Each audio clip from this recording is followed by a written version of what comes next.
5 സുന്ദരികൾ. December 29 തിങ്കളാഴ്ച മുതൽ എല്ലാ ദിവസവും രാത്രി 9:30 നമ്മുടെ സ്വന്തം സൂര്യ TV.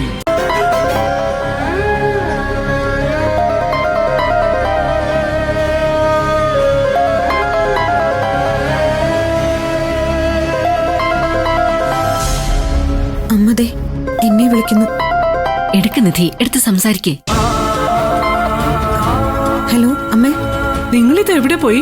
എന്താ വരാത്തെ? അമ്മേ, ഞങ്ങൾ ഹോസ്പിറ്റലിൽ നിൽക്കുന്നതേ ഉള്ളൂ. ഉച്ചയ്ക്ക് ഊണ് കഴിക്കാൻ സമയമാകുമ്പോഴത്തേക്കും ഇങ്ങെത്തണമെന്ന് ഞാൻ പറഞ്ഞതല്ലേ? എന്നിട്ടെന്താ രണ്ടാളും വരാത്തത്?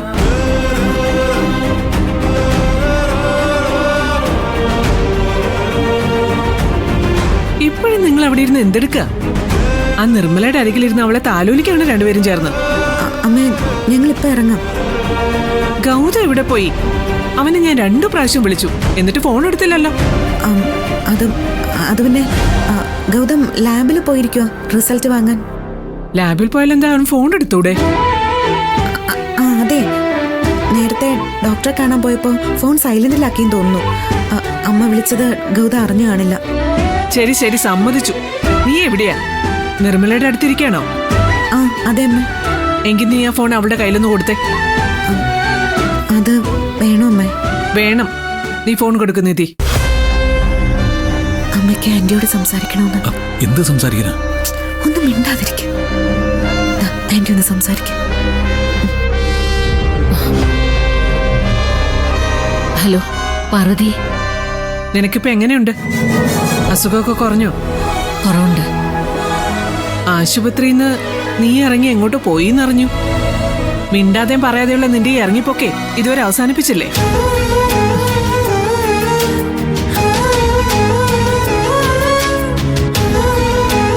നീ കാണിക്കുന്നതൊക്കെ മറ്റുള്ളവർക്ക് എന്തുമാത്രം ബുദ്ധിമുട്ടുണ്ടാക്കുന്നുണ്ടെന്ന് അറിയോ? ഇനി അങ്ങനെയൊന്നും ഉണ്ടാവാതെ ഞാൻ ശ്രദ്ധിച്ചോളാം. ശരി ശരി, ഗൗതം വരുമ്പോ വേഗം അവനെയും കൂട്ടി വീട്ടിലോട്ട് വരാൻ പറ നിധിയോട്. അവർക്ക് ഭക്ഷണം ഉണ്ടാക്കി വെച്ച് കാത്തിരിക്കുക ഞാനിവിടെ. എന്തായാലും മോളല്ലേ, വാ തുറന്നു പറഞ്ഞൂടെ? അവരെ വേഗം ഇങ്ങോട്ട് പറഞ്ഞു വിടണമെന്ന് കേട്ടല്ലോ. ഞാൻ പറയാം. ശരി പാർവതി, വെക്കട്ടെ.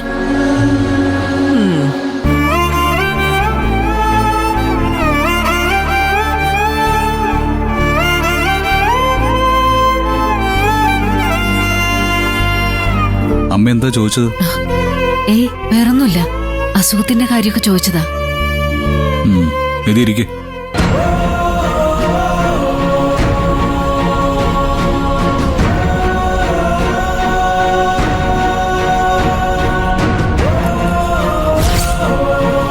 ഗൗതം വരുമ്പോ വേഗം അവനെയും കൂട്ടി വീട്ടിലോട്ട് വരാൻ പറ നിധിയോട്.